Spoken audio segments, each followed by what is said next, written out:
السلام عليكم ورحمة الله وبركاته. আপনারা ভালো আছেন?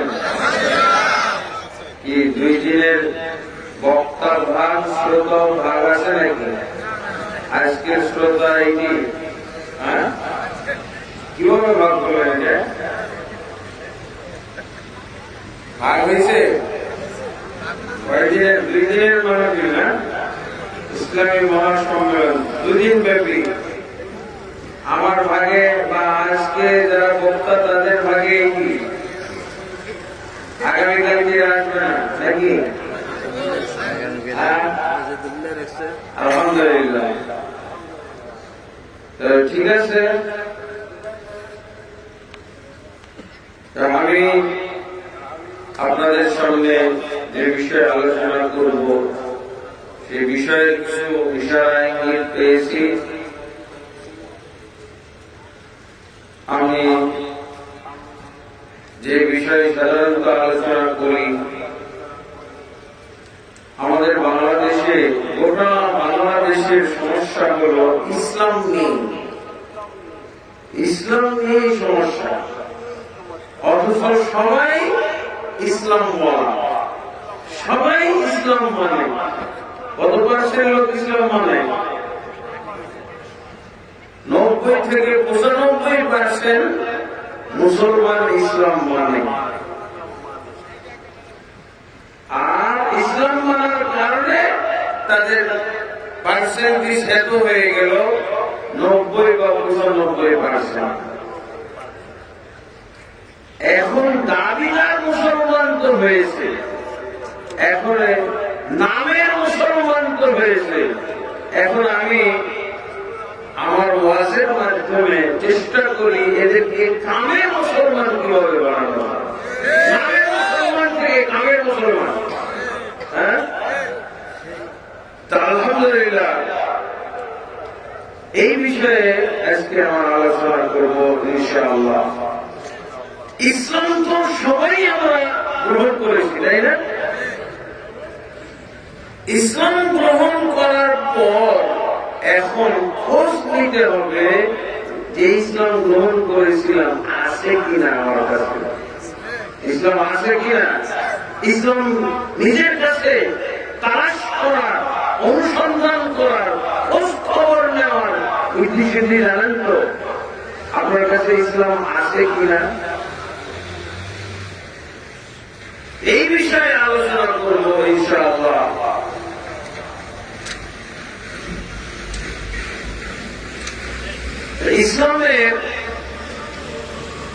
ইসলাম আনার পর যদি ইসলাম না থাকে, সাথে না থাকে ইসলাম, লাভ কি বলেন? আপনার কাছে 1 কোটি টাকা ছিল কিন্তু এখন নাই, লাভ আছে?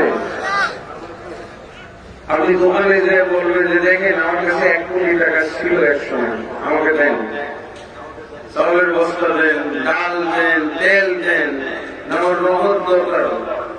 আপনি 1 কোটি টাকা ছিল, এই বিশ্বাসে আমার লাভ কি?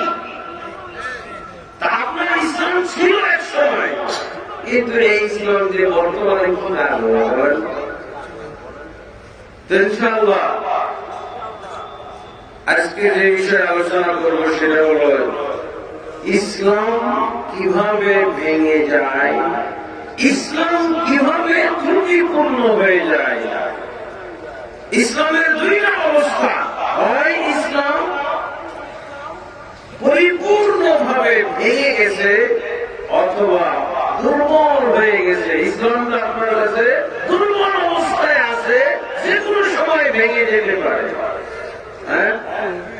এই দুইটা অবস্থা নিয়ে আজকে আলোচনা করবো ইনশাআল্লাহ। الحمد لله نحمده ونستعينه ونستغفره ونعوذ بالله من شرور أنفسنا ومن سيئات أعمالنا من يهده الله فلا مضل له ومن يضلل فلا هادي له وأشهد أن لا إله إلا الله وحده لا شريك له وأشهد أن محمدا عبده ورسوله أما بعد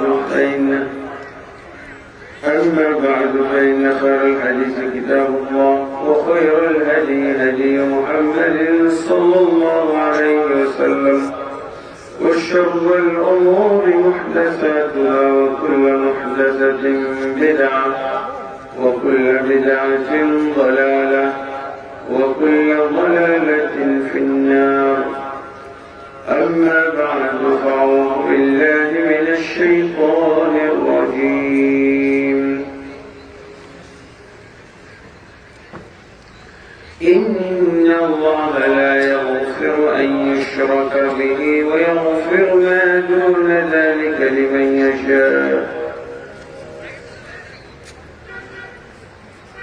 ومن يشرك بالله فقد ضل ضلالا بعيدا وقال سبحانه إنه من يشرك بالله فقد حرم الله عليه الجنة ومأواه النار وما للظالمين من أنصار وقال سبحانه ومن يبتغي غير الإسلام دينا فلن يقبل منه وهو في الآخرة من الخاسرين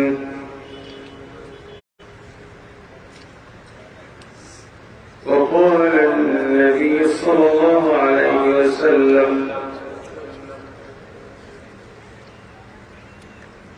حين سئل أي الذنب أكبر قال أن تجعل لله ندا وهو خلقك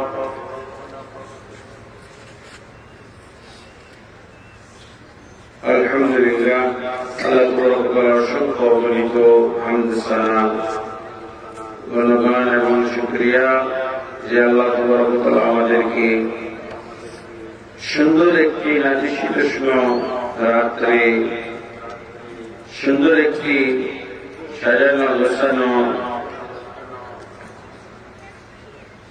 প্যান্ডেলে বা একটি ময়দানে আমাদেরকে আল্লাহর বাণী এবং রাসূলুল্লাহ সাল্লাল্লাহু আলাইহি ওয়াসাল্লামের বাণী শোনার জন্য আসার এবং বসার তৌফিক দান করেছেন আলহামদুলিল্লাহ রাব্বিল আলামিন।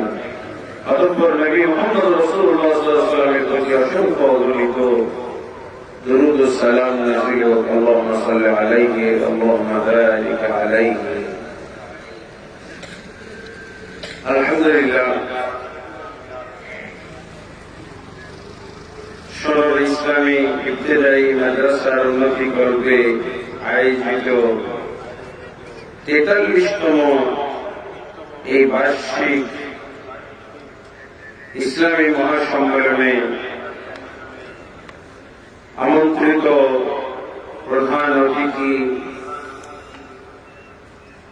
জনাব মনির হোসেন মোল্লা এবং সভাপতি আলহাজ মোহাম্মদ লাল মিয়া মেম্বার এবং তার সাথে রয়েছেন আমন্ত্রিত বিশেষ অতিথিবৃন্দ, একঝাঁক বিশেষ অতিথি এবং অত্র এলাকার বিভিন্ন গ্রাম থেকে আগত সমবেত দিনদার পরিষ্কার এবং মুমিন ভাই বন্ধুগণ এবং পর্দার আড়ালে মা ও বোনেরা, আমি আপনাদের সামনে যে বিষয়ে আলোচনা করব সেটা বলেছি। আলহামদুলিল্লাহ আল্লাহ তাআলা আমাদেরকে সবচেয়ে যেটা বড় নিয়ামত দান করেছেন সেটা হলো ইসলাম। ইসলামের চেয়ে বড় নিয়ামত আল্লাহ আমাদেরকে আর কিছুই দান করেন না। এই ইসলাম হলো আমাদের জন্য দুনিয়া এবং আখিরাতের শান্তি এবং কল্যাণ এবং বিভিন্ন ধরনের সুখ শান্তির চাবিকাঠি। আখিরাতে জান্নাত, আল্লাহ আমাদেরকে জান্নাতে রেখেছিলেন, আবার জান্নাতে নিবেন। এই জান্নাতে যাওয়ার পাথেও, জান্নাতে যাওয়ার উপায় উপকরণ হলো ইসলাম। এবং এই ইসলামের মাধ্যমে দুনিয়াতে আল্লাহ তাআলা আমাদেরকে শান্তি, শৃঙ্খলা এবং বিভিন্ন কল্যাণের মধ্যে রাখা আল্লাহ তাআলা ওয়াদা দিয়ে রেখেছেন, প্রতিশ্রুতি দিয়ে রেখেছেন। এই ইসলাম যদি আমাদের মধ্যে অর্জন করতে পারি, তাহলে আল্লাহ তাআলা আমাদেরকে ওয়াদা দিয়েছেন যে আমরা পৃথিবীর মধ্যে সবচেয়ে সম্মানিত জাতি হিসেবে প্রতিষ্ঠিত হব, সবচেয়ে সম্মানিত জাতি। ওমর ইবনে খাত্তাব রাদিয়াল্লাহু আনহু বলেছিলেন, নাহনু কওমুন আ'আজ্জানা আল্লাহু আযজা ওয়া জাল্লা বিল ইসলাম। আমরা এমন একটা জাতি যে আল্লাহ তাআলা আমাদেরকে ইসলামের মাধ্যমে সম্মান দান করেছেন, ইজ্জত দান করেছেন এবং মর্যাদা দান করেছেন। কেমন ইজ্জত, কেমন মর্যাদা! সারা পৃথিবীর মানুষের উপরে আমাদেরকে সম্মানিত করেছেন। আল্লাহ তাআলা মানব জাতিকে সমস্ত মাখলুকের উপরে সম্মানিত করেছেন, আর সমস্ত মানব জাতির উপরে মুসলমানদেরকে, যারা ইসলাম মানে, তাদেরকে সম্মানিত করেছেন। আলহামদুলিল্লাহ রাব্বিল আলামিন। কিন্তু আমরা এই সম্মান ধরে রাখতে পারি নাই। ধরে রাখতে পেরেছি? সর্বত্র আজকে মুসলমান বেইজ্জত হচ্ছে, সর্বত্র আজকে মুসলমান নির্যাতিত হচ্ছে, নিষ্পেষিত হচ্ছে। তাই সব জায়গায় দুর্বল এবং সব জায়গায় পৃথিবীর সর্বত্রে তারা হচ্ছে নিরীহ, অসহায় এবং দুর্বল জাতি। অথচ ওমর ইবনে খাত্তাব রাদিয়াল্লাহু আনহু তিনি বলছেন যে আমরা এমন একটা জাতি যে আল্লাহ তাআলা গোটা পৃথিবীর উপরে আমাদেরকে সম্মান দান করেছেন এই ইসলামের মাধ্যমে। এটা কখন বলেছিলেন জানেন? যখন বাইতুল মুকাদ্দাসের কাফেররা, খ্রিস্টানেরা ওমর ইবনে খাত্তাব রাদিয়াল্লাহু আনহু পাঠানো বাহিনীর হাতে পরাজিত হয়েছিল। মদিনা থেকে ওমর ইবনে খাত্তাব রাদিয়াল্লাহু আনহু বাহিনী পাঠিয়ে দিয়েছেন। সেই বাহিনী ওই বাইতুল মাকদিস এলাকার যারা ইহুদি, নাসারা, খ্রিস্টান, তাদেরকে অবরোধ করে, তাদেরকে ঘেরাও করে রেখে, তাদেরকে কোণঠাসা করে পরাজিত যখন করলেন, তখন তারা শেষমেশ বলল কি যে আমরা সারেন্ডার করলাম, আমরা পরাজয় বরণ করলাম, আমরা আর আপনাদের সাথে কোনো যুদ্ধ করবো না। তবে আমাদের একটা স্বাদ হলো, আমাদের একটা শখ হলো, আমাদের একটা শেষ আশা হলো এটা যে এই বাইতুল মুকাদ্দাসের, এই মসজিদুল আকসার চাবিটা আমরা স্বয়ং ওমর ইবনে খাত্তাবের হাতে তুলে দিতে চাই। বুঝেছেন? বিজয় হয়ে গেল, জেরুজালেম বিজয় হয়ে গেল, বর্তমান যুগের ইসরাইল বিজয় হয়ে গেল। ওমর ইবনে খাত্তাব মসজিদুল আকসার মালিকানা এবার মুসলমানদের হাতে। কিন্তু তাদের শখ হলো কি, ইচ্ছা হলো যে এই ঘরের চাবি, এই মসজিদের চাবিটা আমরা ওমর ইবনে খাত্তাবের হাতে উঠিয়ে দেব। আপনারা দয়া করে এই আশাটা আমাদের পূর্ণ করেন। ওমর ইবনে খাত্তাব রাদিয়াল্লাহু আনহু রওনা দিলেন।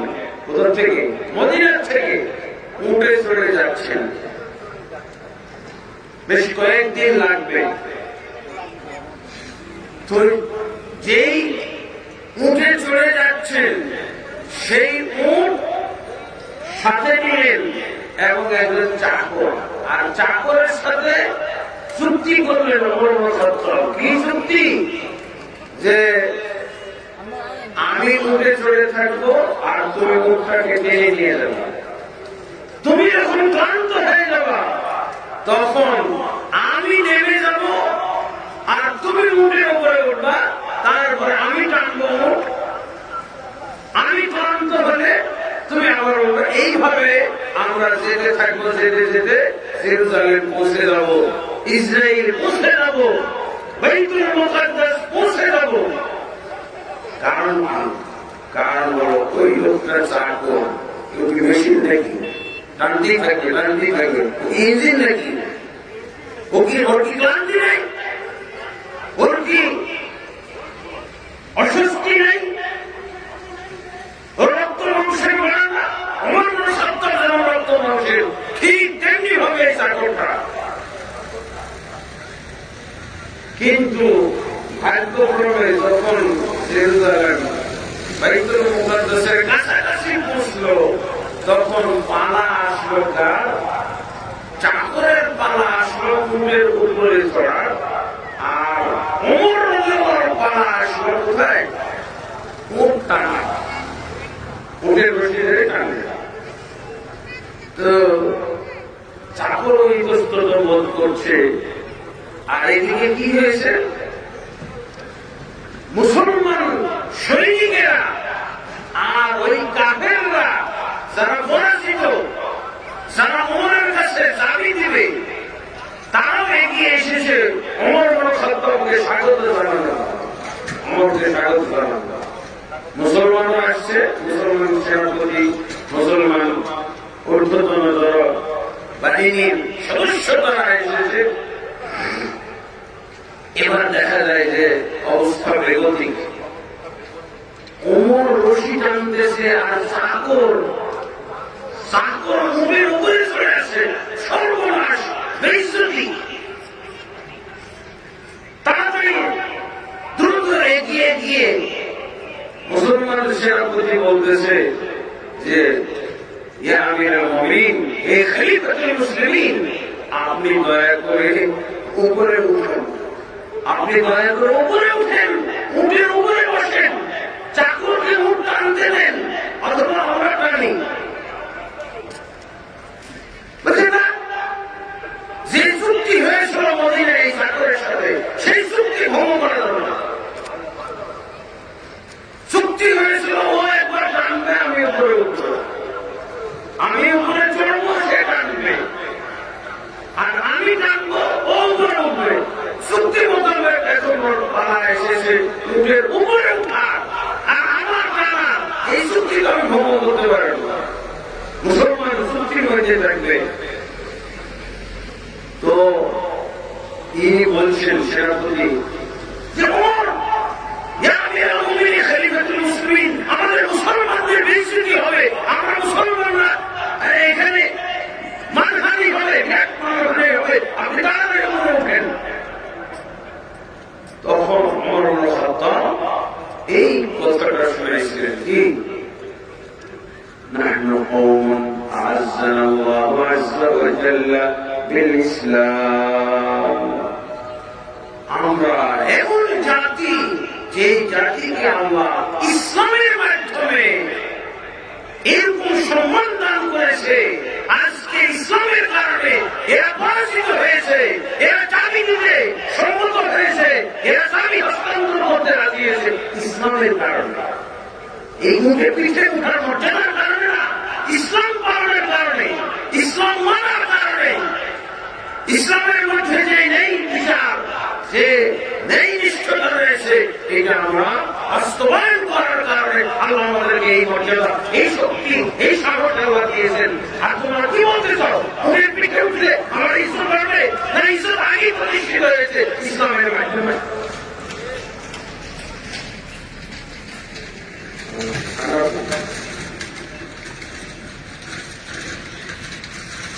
গরম করলেন ওমর ইবনে খাত্তাব রাদিয়াল্লাহু আনহু। কি বললেন? বুঝা গেছে কোন পয়েন্টে এসে বললেন? তবে এই ইসলাম আমরা যদি রাখতে পারি, এই ইসলাম যদি আমরা ঠিক রাখতে পারি, তবেই হলো মুসলমানদের বিজয়, তবেই হলো মুসলমানদের এই ইজ্জত। আজকে মুসলমানরা কি করেছে? মুসলমানরা আস্তে আস্তে আমরা ইসলামের অনেক কিছু ধ্বংস করে ফেলেছি। ইসলামকে আমরা আজকে আমাদের মধ্য থেকে বিসর্জন দিয়েছি। তবে আমাদের মাঝে ইসলাম আছে। আল্লাহু আকবার। ওমর খাত্তাব কিছুতেই মেনে নিলেন না যে না, যে আমরা এই হলো ইসলাম, এই ইসলাম। আমি উটের রশি টানবো আর সে উটের উপরে চড়ে থাকবে, এই হলো ইসলাম। এইভাবে আমরা ইজ্জতের মালিক হব, এইভাবে আমাদের মর্যাদা প্রতিষ্ঠিত হবে, এইভাবে আমরা শক্তি অর্জন করবো আল্লাহর কাছ থেকে।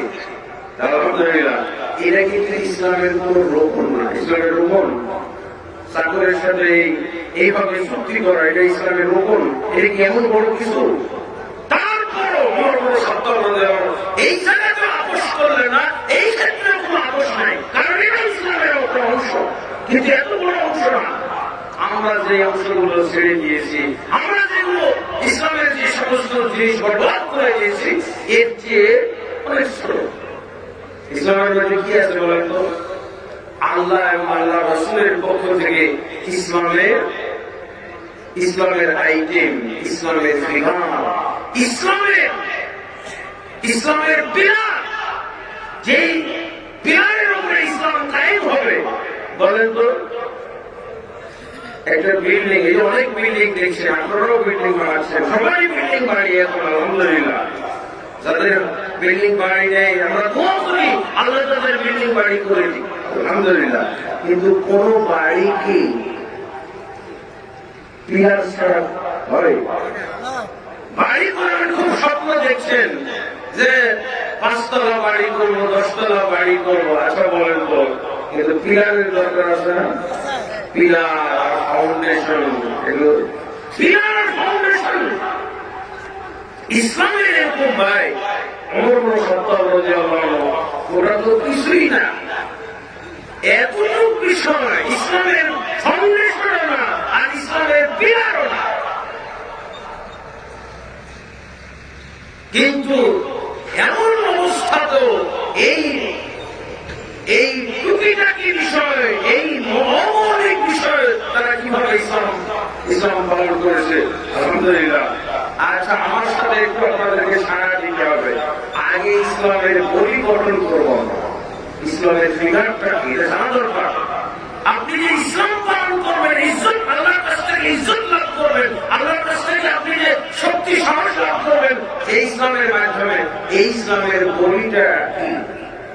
কে পারবেন ইসলামের বলি গঠন? ইসলামের বলি গঠন করতে হলে অবশ্যই আমাদেরকে ইসলামের আল্লাহ এবং আল্লাহ রাসূলের পক্ষ থেকে ইসলামের বলি গঠন করে দেওয়া আছে। এই বলি আমাদেরকে অবশ্যই গঠন করতে হবে। আল্লাহ রাসূল সাল্লাল্লাহু আলাইহি সাল্লাম আমাদেরকে বলেছেন, বুনিয়াল ইসলামু আলা খামসিন। ইসলামের ভিত্তি রাখা হয়েছে 5টি বিষয়ের উপরে। ইসলামের ভিত্তি কয়টা জিনিসের উপরে? 5টা জিনিসের উপরে। আর পালন করবো কয়টা? 5টা জিনিসের উপরে ইসলামের ভিত্তি। এই জায়গাতে হলো আমরা জানলাম তো, অনেকে জানি, কিন্তু এই ইসলামের ভিত্তিগুলো আমরা বুঝি না, আমরা পালন করি না। জানলে হবে না, বুঝতে হবে। আমাদের দেশে একটা সংস্কৃতি তৈরি হয়ে গেছে যে আমরা ওয়াজ মাহফিলে আসি ওই গান শোনার মতো করে, গান শোনার মতো নিয়ম নিয়ে, বুঝার নিয়তে আসতে হবে।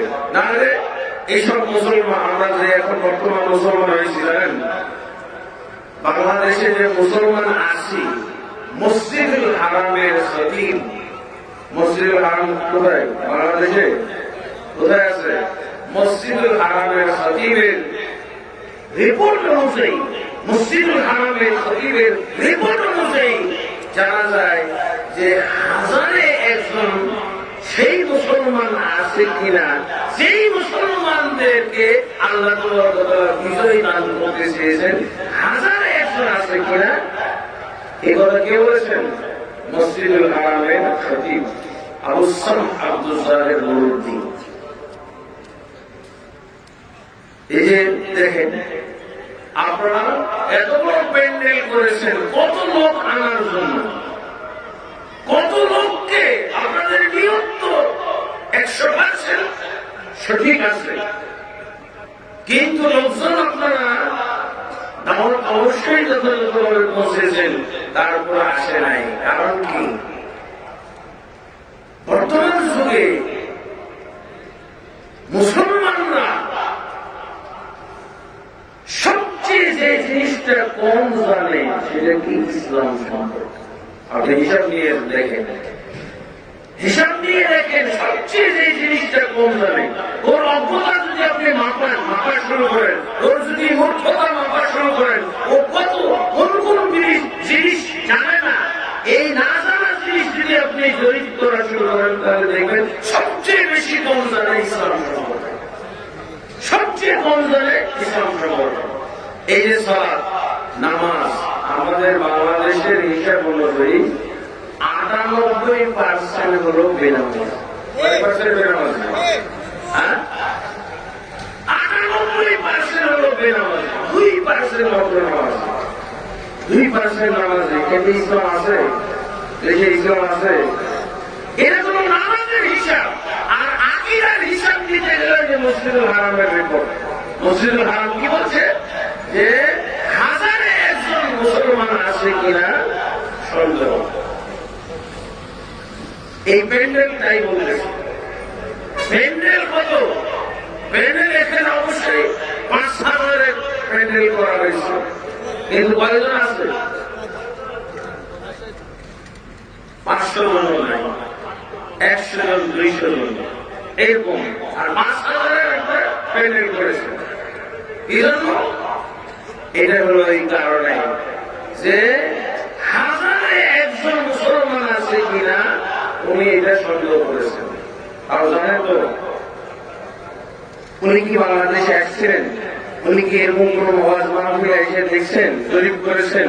আমরা যখন প্যান্ডেল দিয়ে মাপতেছি যে হ্যাঁ ঠিকই আছে, হাজারে একজন আছে কিনা সন্দেহ, এটা ঠিক পাওয়া গেল। কিন্তু মসজিদুল হারামের খতিব কি এদিকে আসছে নাকি? উনি কি দিয়ে মাপলেন? উনি তো সারা পৃথিবী ঘোরার সময় পায় না, আছে? ওনাকে সহজে আনতে পারবেন, মাহফিলে নিয়ে আসতে পারবেন প্রধান বক্তা করে? না, এটা সম্ভব না। তো উনি কি দেখে এটা মাপলেন, কি দেখে জরিপ করলেন? মসজিদুল হারামের খতিব উনি দেখছেন যে ওই কাবা ঘরে মসজিদুল হারামে যে মুসলমানগুলো আসে, এগুলোকে দেখে উনি এই জরিপটা করেছেন যে এরকম চেহারা সুরতের মুসলমান আসতেছে কাবা ঘরে, মসজিদুল হারামে, এবং এরকম তাদের আমল আচরণ। হাজারে একজন তো এই 10 তারিখের মধ্যে মুসলমান আছে কিনা সন্দেহ। উনি 10 তারিখ এবং মসজিদুল হারামে মক্কার মসজিদে জমা মুসলমানদেরকে নিয়ে মাপছেন, এইটার উপরে জরিপ চালাইছেন। আমাদের বাংলাদেশে আসলে তো ওনার এই জরিপ তো ভুল হয়ে যাবে। হাজারে একজন ঠিকঠাক নয়, লক্ষে একজন আছে কিনা? এই যে 98% যে বেনামাজি, 2% নামাজি, 2% নামাজির মধ্যে আবার হানাফি নামাজি, হানাফি নামাজি 2%। আর এই 58, তাহলে 2% নামাজি যারা নামাজ পড়ে তাদের কি নামাজ পড়া ঠিক আছে নাকি? হ্যাঁ, এখানে আল্লাহ রাসূলের হাদিসটা যদি খাটান, আল্লাহ রাসূল একজন সাহাবীকে বলেছেন এর যে ফসলি বাইনাকা লাম তুসাল্লি, এই লোক তুমি যাও, তুমি যে সালাত পড়েছো এই সালাত পাই নাই, তুমি আমার পড়ে সালাতটা। এরকম মুসল্লি তো 2% এর মধ্যে আছে, 2% এর মধ্যে কি আছে? এরকম মুসল্লি আছে। এরকম মুসল্লি বেশি না কম? বেশি নেই। এর যে ফসলি বাইনাকা লাম তুসাল্লি, তুমি যাও নামাজ পড়ো, তোমার নামাজ হয় নাই, এই টাইপের মুসল্লি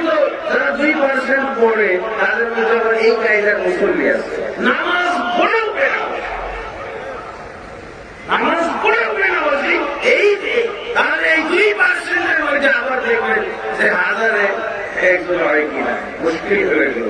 খুবই মারাত্মক অবস্থা। একেবারে জিরো থেকে দাওয়াত দেওয়া শুরু করতে হবে। আল্লাহ রাসূল সাল্লাল্লাহু আলাইহি ওয়াসাল্লাম, আপনি মনে করছেন যে আল্লাহ রাসূল আবু জাহলকে দাওয়াত দিয়েছিলেন? আল্লাহ রাসূল সাল্লাল্লাহু আলাইহি ওয়াসাল্লাম তো আবু লাহাবের মতো লোকদেরকে দাওয়াত দিতেন। হ্যাঁ, আমাদের যুগে মুসলমান নামধারী এরা আবু জাহল আবু লাহাবের চেয়েও খারাপ, আবু লাহাব আবু জাহলের চেয়েও খারাপ। আল্লাহ তোমার কথা আমাদের রাসূলকে এমন এক যুগে নিয়ে এসেছিলেন, সেই যুগের লোকগুলো কথা শুনতো, বুঝতো, আমল করতো, ইসলাম গ্রহণ করতো। কিন্তু আজকালকার যুগে যদি মুহাম্মদ সাল্লাল্লাহু আলাইহি ওয়াসাল্লামকে পাঠানো হইতো বেকায়দারি, এদের অন্তর এত নষ্ট, এদের অন্তর এত পাষাণ, এদের অন্তর এত কঠিন যে এদের কাছে দাওয়াত দিয়ে কোনো লাভ নাই, দাওয়াত দিয়ে কোনো লাভ নাই, দাওয়াত দেওয়ার ক্ষেত্রেই নাই। এমন অবস্থা মুসলমানের ভিতরে, এরকম অবস্থা। এই জন্য সেই যুগের লোকেরা আল্লাহু আকবার, কিভাবে একটা চাকর, কিভাবে একটা গরিব মানুষ, কিভাবে একটা শ্রমিক, কিভাবে একটা দাসী, কিভাবে একটা কৃতদাসী, কিভাবে তারা ঈমান আনতো, আর ঈমান আনার পর আর তাদেরকে কুফরিতে ফিরিয়ে নিয়ে যাওয়া যাবে না, হত্যা করলো তারা, আর নবী মুহাম্মদ রাসূলুল্লাহ সাল্লাল্লাহু আলাইহি ওয়াসাল্লামের দিন থেকে ফিরত না। আল্লাহু আকবার। সেই যুগের লোকগুলো অনেক সোজা সরল ছিল। সেই যুগের লোকগুলো আবু জাহল আবু লাহাব, সমাজের লোকগুলো অনেক ভালো ছিল। বর্তমান যুগে যারা আমরা মুসলমান দাবি করি, এদের ছিল এবং ওদের কোনো ভালো ভালো আমল ছিল। আজকাল এই যে হাজারে একজন মুসলমান আছে কিনা, আসলে খুবই দুঃখজনক ঘটনা, খুবই দুঃখজনক ঘটনা। এই যে সালাতের পয়েন্টে দেখেন, সালাতের পয়েন্টে আমরা মিল করে দেখি, 5 ওয়াক্ত সালাত পড়ে মাত্র 2%। আবার 2%-এর মধ্যে এদের যদি হিসাব করা যায়, এই কায়দার মুসল্লি আছে অধিকাংশ। কি কায়দা? আল্লাহ রাসূল বলেছিলেন তার যুগে একজন মুসল্লিকে, সেই মুসল্লি কি ছিল? সেই মুসল্লি কিন্তু সাহাবী ছিল। যেই মুসল্লিকে আল্লাহ রাসূল 3 বার করে বলছেন যে তুমি সালাতটা আবার করো, তোমার সালাত মোটেও হয় না, এগুলো স্যার আবার বলো। ও কি ছিল? ও কি আমাদের যুগের মানুষ ছিল নাকি? রাসূলের যুগের সে সাহাবী, যাকে আল্লাহ রাসূল দেখতেছেন, যে আল্লাহ রাসূলকে দেখতেছে এবং যে সালাত করতেছে, সাহাবী, সেই সাহাবীকে আল্লাহ রাসূল সাল্লাল্লাহু আলাইহি ওয়াসাল্লাম বলেন, এর যে মুসল্লি বাইনাকা লাম মুসল্লি, এই লোক তুমি যে সালাত পড়েছো, এই সালাত আমি দেখেছি, এই সালাত তোমার হয় নাই, আমার পড়ো। লোকটা পড়লো, কয়বার পড়েছিল? 3 বার। 3 বার পড়ার পর হয় নাই। কি করছিল সালাতটা? ওটা সালাতুন নবী ছিল না, ওটা সালাত সাহাবী ছিল। কি ছিল ওটা? ওটা সালাতুন নবী পড়ে নাই, ও কি করেছিল? সালাতুস সাহাবী, সাহাবী পদ্ধতিতে সালাত করেছিল, নবীর পদ্ধতিতে পড়ে নাই। সাহাবী পদ্ধতিতে নামাজ পড়ার পরও যদি আল্লাহ রাসূল 3 বার করে ক্যান্সেল করেন, 3 বার করে ক্যান্সেল করেন, আর আমরা কি পদ্ধতিতে করি? পীরের পদ্ধতি। আমরা কিসের পদ্ধতি? আমরা মাযহাবী পদ্ধতি। আমরা কি পদ্ধতিতে পড়ি? আমরা দেশি পদ্ধতিতে পড়ি। আমরা কখনো শাফিঈ পদ্ধতি পড়ি, কখনো হানাফি পদ্ধতি, কখনো শিয়া পদ্ধতি, কখনো সুন্নি পদ্ধতি। আবার শুধু এখানেই না, মহিলার পদ্ধতি, আবার পদ্ধতি সালাতের পদ্ধতি আবার জেন্ডার রাখতেছে। মহিলা পদ্ধতি আর পুরুষ পদ্ধতি না। তাহলে বুঝলেন কত মারাত্মক। আমাদের একেবারে জিরো থেকে আবার শুরু করা দরকার। এই মুসলমানগুলোকে যদি সত্যিকার অর্থে যেই মুসলমানদেরকে আল্লাহ সম্মান দান করতে চেয়েছেন, যেই মুসলমানদেরকে আল্লাহ বিজয় দান করতে চেয়েছেন, যেই মুসলমানদের পক্ষে আল্লাহ নিজে যুদ্ধ করতে চেয়েছেন, যে আমি জনগণের পক্ষে যুদ্ধ করবো, ওই মুসলমান কিন্তু এইগুলো না, হইতে হবে ওরকম। এই জন্য ওয়াজ শোনা দরকার। কিন্তু আমরা ওয়াজ শুনতে আসি কি জন্য? ওই গান শুনতে চাইছে, মমতাজের গান, অমুক গায়কের গান শুনলে মজা পাওয়া যায়, ওয়াজেও মজা পাওয়া যায়। এই মজাটা নেওয়ার জন্য যায়, ওয়াজে কি করতে যায়, ওয়াজেও মজা করতে যায়, যে মজা লাগে নাকি। ওয়াজে আমাকে ইসলাম বুঝতে হবে, ইসলাম নিয়ে আলোচনা করতে হবে, ইসলামের গঠনমূলক আলোচনা করতে হবে, ইসলাম সম্পর্কে আমাকে বুঝতে হবে, ইসলাম সম্পর্কে, ইসলামের পুরো ফিগার সম্পর্কে আমার জানতে হবে এবং বাস্তবায়ন করতে হবে। আল্লাহর খাতায় মুসলমান হিসেবে আমার নাম উঠাইতে হবে। এই বাংলাদেশের খাতায় নাম উঠে যাবে, ভোটার লিস্টে নাম উঠেছেন, হ্যাঁ, ভোটার লিস্টে নাম উঠে হবে না। এবার বলেন দেখি ইসলামের ফিগারটা কি? আমি যে পরিপূর্ণভাবে ইসলাম গ্রহণ করব, এইটার ফিগার হলো 1 নম্বরে কি? কালেমা। কালেমা কি? কালেমা আল্লাহ রাসূল সাল্লাল্লাহু আলাইহি 12 বছর কালেমা বুঝিয়েছিলেন। আর আমরা কয়দিন বুঝি? বুঝেছি? কালেমার অর্থটা করলেই তো আমাদের, এই যে দেখেন কালেমার অর্থ, কালেমার ব্যাখ্যা বিশ্লেষণ। আল্লাহ রাসূল 12 বছর যে কালেমা বুঝিয়েছিলেন, আমি একটু চেষ্টা করেছি যে এই 12 বছরে আল্লাহ রাসূল কি বলতেন। এর মধ্যে নামাজ ছিল না, রোজা ছিল না, হজ ছিল না, যাকাত ছিল না, এই কালেমাতে কি বুঝাইছিলেন আল্লাহ রাসূল এতদিন? কালেমা হলো ইসলামের ফাউন্ডেশন। সেই ইসলাম মানলে আল্লাহ তাআলা বলেছেন, কানা হাক্কান আলাইনা নাসরুল মুমিন। আল্লাহ বলেন যারা মুমিন মুসলিম হবে তাদেরকে সাহায্য করা আল্লাহর ফরজ কাজ। আল্লাহর ফরজ কাজ, তাদেরকে সাহায্য করা হলো আল্লাহর ফরজ কাজ। আল্লাহর উপরে ফরজ এটা। যদি মুমিন হয়ে যায়, যদি আমরা মুসলিম হই, আমাদেরকে সাহায্য করা এটা আল্লাহর উপরে ফরজ। আর আমরা কি করতেছি? আমরা জুলুম, নির্যাতন, নিষ্পেষণ, নিশ্চিহ্ন হয়ে যাচ্ছি। আল্লাহ কোন কর্মপাতি করে না, আল্লাহ তাকায়া দেখে না মুসলমান কি হচ্ছে না হচ্ছে, আল্লাহর কোন জিম্মেদারি নাই, আল্লাহর জন্য কোন দায়িত্বই নাই। কারণ আমরা মুসলমান একটু হয়ে গেছি। এই মায়ের মা সাপ হয়ে গেল, মায়ের মা মুসলমানই নেই, শেষ। আপনি মুসলমানদের দিকে তাকিয়ে দেখেন, কেমন মুসলমানেরা জিহাদের দিকে তাকিয়ে দেখেন, তাদের আমলের বদলের কথা, তাদের জিহাদের দেখে বুঝলেন যে এদের কোন জিম্মেদারি আল্লাহর হাতে দেওয়া নাই। কারণ আল্লাহ তার খাতায় দেখছেন না এরকম মুসলমান, তাদের ব্যাপারে আল্লাহ বলছেন যে আমার উপরে ফরজ কাম হলো এদেরকে সাহায্য করা। ফরজ কাম তো বুঝলেন, ফরজ কাম মানে মুসলমানকে সাহায্য করা হলো আল্লাহর উপরে ফরজ। কোরআন পড়ে সূরা আল-ফালের 9 নম্বর আয়াত। কিভাবে আল্লাহ এই ফরজ পালন করেছেন, আল্লাহ কিভাবে ফরজ পালন করেছেন, আল্লাহ এই ফরজ সূরা আল-ফাল কে বলবে? হিন্দুরা এসে বলবে হে মুসলমান, মুসলমানকে পড়তে হবে। আল্লাহ কিভাবে ফরজ আদায় করেন? আমরা তো ফরজ করি কি, মসজিদে ফরজ সালাত করি। আর আল্লাহ যে মুসলমানদেরকে সাহায্য করার যে ফরজ করে দিয়েছেন নিজের উপরে, এই ফরজ কিভাবে আদায় করেছেন দেখেছেন? সূরা আনফাল পড়েন, সূরা আনফালের 9 এবং 10 নম্বর আয়াত। 9 এবং 10 নম্বর আয়াতে কি পাবে? বদরের যুদ্ধের কিসসা। কই কোরআনে আছে? কোরআনের বঙ্গানুবাদটা নেন। ও এটা বঙ্গানুবাদ নাই, এটা শুধু কোরআন। কোরআনের বঙ্গানুবাদ আজকে থেকে পড়বেন। আল্লাহ কিভাবে ফরজ আদায় করেছেন, মুসলমানদেরকে সাহায্য করা আল্লাহর উপরে ফরজ। এই ফরজ আল্লাহ কিভাবে আদায় করেছেন আপনি কোরআনে পড়েন।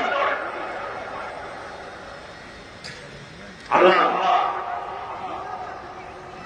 যখন বদরের যুদ্ধ অনুষ্ঠিত হল, তখন আল্লাহ রাসূল সাল্লাল্লাহু আলাইহি সাল্লামের পক্ষে 313 জন, আর কাফেররা কয়জন? কাফেররা কয়জন? 1000 বা 1000-এর উপরে। এখন কারা জিতবে বলেন? কারা জিতার কথা? আর কাফেরদের আসে অস্ত্র শস্ত্র সুসজ্জিত, ঘোড়া, অস্ত্র শস্ত্র যা লাগে যুদ্ধের জন্য সব নিয়ে এসছে। মুসলমানদের হাতে অস্ত্র শস্ত্র, ঘোড়া বাহন, যুদ্ধের যা পর্যাপ্ত যে সরঞ্জাম এগুলো নাই, শর্ট। এবার আল্লাহ কি বলছেন শুনেন, إذ تستغيثون ربكم فاستجاب لكم। আল্লাহ কি বলছেন, মুহাম্মদ সাল্লাল্লাহু আলাইহি ওয়াসাল্লাম যুদ্ধের মাঠে এসে দেখছেন এই 313 জন আর ওইদিকে বিশাল বাহিনী। তখন আল্লাহ রাসূল কি বলেন, দোয়া করেন, আল্লাহ তুমি আজকে তুমি ফরজ তোমার উপরে যে ফরজ করে নিয়েছো মুসলমানদেরকে সাহায্য করা, আল্লাহ তুমি এই ফরজ পালন করো। আল্লাহ তোমার এই যুদ্ধে আমরা পারবো 313 কোথায় 1000। আর তুমি বলেছো যে মুমিন মুসলিম হয়ে গেলে আমার উপরে ফরজ হয়ে যায় তাদেরকে সাহায্য করা। এবার আল্লাহ তুমি বুঝো তোমার ফরজ আমরা আমাদের ফরজ পালন করেছি, এখন তোমার ফরজ তুমি পালন করো। আল্লাহ সাড়া দিলেন কি আয়াত, সূরা আল-কামার 9 নম্বর আয়াত, ফাস্তাজাবা লাকুম। আল্লাহকে যখন মুহাম্মদ সাল্লাল্লাহু আলাইহি ওয়াসাল্লাম স্মরণ করিয়ে দিলেন যে আল্লাহ আমরা আমাদের ফরজ পালন করেছি, এবার তোমার ফরজ তুমি পালন করো। ফাস্তাজাবা লাকুম, তখন আল্লাহ তাবারক ওয়া তাআলা আসমান থেকে সাড়া দিয়ে দিলেন, আচ্ছা ঠিক আছে আমি আমার ফরজ পালন করছি। আন্নী মুমিদ্দুকুম বিআলফিন মিনাল মালাইকাতি মুরদিফিন। আমি আল্লাহ তো নিজে নামবো না, আমি তোমাদের সাহায্যের জন্য 1000 পরস্পরাগত ফেরেশতা পাঠিয়ে দিলাম। বুঝছেন আল্লাহর ফরজ, আমাদের কোন ফেরেশতা পাঠানো এটা উচিত হবে? শয়তান পারলে আমরা নিজেও শয়তান হয়ে গেছি, শয়তানের দরকারও পড়ে না। আমি থাকলে শয়তানের আশা করতেই নেই আছে। আমরা খরচ পালন করি। আল্লাহ কি বলে সারা দিয়ে দেবেন। হ্যাঁ, এবং আল্লাহ কি বলছেন, ইন ইয়ানসুরকুমুল্লাহু ফালা গালিবা লাকুম। হে মুমিন মুসলিমরা, তোমরা জেনে রাখো আল্লাহ যদি তার ফরজ পালন করা শুরু করেন, আল্লাহ যদি তোমাদেরকে সাহায্য করেন, সহযোগিতা করেন, জেনে রাখো চ্যালেঞ্জ, তোমাদেরকে পরাজিতকারী কোন শক্তি পৃথিবীতে নাই, কোন শক্তি নাই পৃথিবীতে। চ্যালেঞ্জিং কথা। তখন কি হলো, আল্লাহ ফেরেশতা পাঠিয়ে দিলেন যুদ্ধের মাঠে। কি তাও আল্লাহ কি বলেছেন, মুরদিফিন, আমি একসাথে 1000 ফেরেশতা পাঠাবো না, পরস্পরাগত যে কয়েকজন আজকে লাগে ওই কয়েকজন, হ্যাঁ যে কয়েকজন আজকে লাগবে ওই কয়েকজন, পরে আবার রিজার্ভ থাকলো বাকিগুলো, পরে আবার যখন দরকার পড়বে তখন। আজকে যে কয়েকজন সে কয়েকজন। তারপর ফেরেশতারা এক একজন সাহাবীর সামনে এসে দাঁড়ায় গেল। এরপরে আয়াতটা পড়ে কত মজা। এরপরে আয়াত, এখানে তো আল্লাহ কি বললেন যে তোমরা আমাকে স্মরণ করিয়ে দিয়েছো, তোমরা আমার কাছে দোয়া করেছো যে আল্লাহ তুমি তোমার ফরজ পালন করো। আমি রেডি। 1000 ফেরেশতা পরস্পরাগত একসাথে আসবে না, যে কয়েকজন আজকে দরকার ওই কয়েকজন আসবে না। এরপরে কি হলো দেখেন, إذ يغشيكم النعاس أمنة منه وينزل عليكم من السماء ماء ليطهركم به। হে মুমিনরা, তোমরা স্মরণ করো সেই সময়ের কথা যখন আমি আমার ফেরেশতাদেরকে পাঠিয়ে দিলাম তোমাদেরকে সাহায্য করার জন্য। তখন তোমাদেরকে ফেরেশতারা কি করলো, ফেরেশতারা তোমাদেরকে যুদ্ধ করতে দিল না, ফেরেশতারা তোমাদের পক্ষে যুদ্ধ করা শুরু করলো। এক একজন সাহাবীর সামনে এসে দাঁড়িয়ে গেল একজন ফেরেশতা। হ্যাঁ,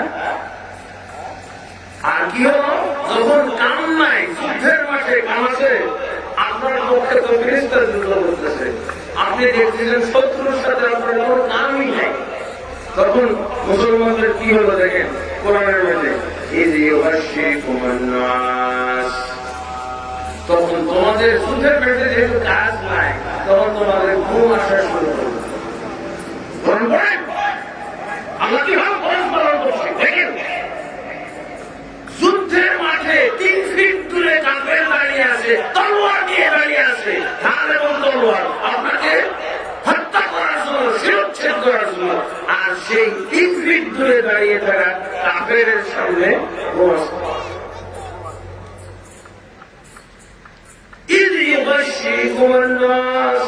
স্মরণ করো কিভাবে আমি যুদ্ধ করেছিলাম, তোমাদেরকে আমি যুদ্ধ থেকে রেহাই দিয়েছিলাম, আমি কিভাবে আমার বাহিনীরা যুদ্ধ করেছিলাম, তোমাদেরকে ওই মুহূর্তে, ওই কঠিন মুহূর্তে তোমাদের চোখে ঘুম আসতেছিল, তন্দ্রাচ্ছন্ন, তোমাদের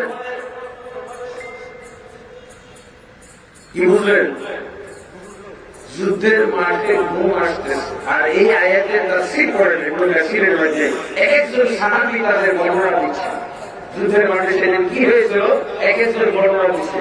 একজন বলতেছে যে আমি তলোয়ার হাতে নিয়ে আসি, তলোয়ারটা পড়ে হাত থেকে পড়ে যাচ্ছে। ঘুমের সময় আপনার হাতে থাকবে নাকি? মোবাইল থাকবে হাতে?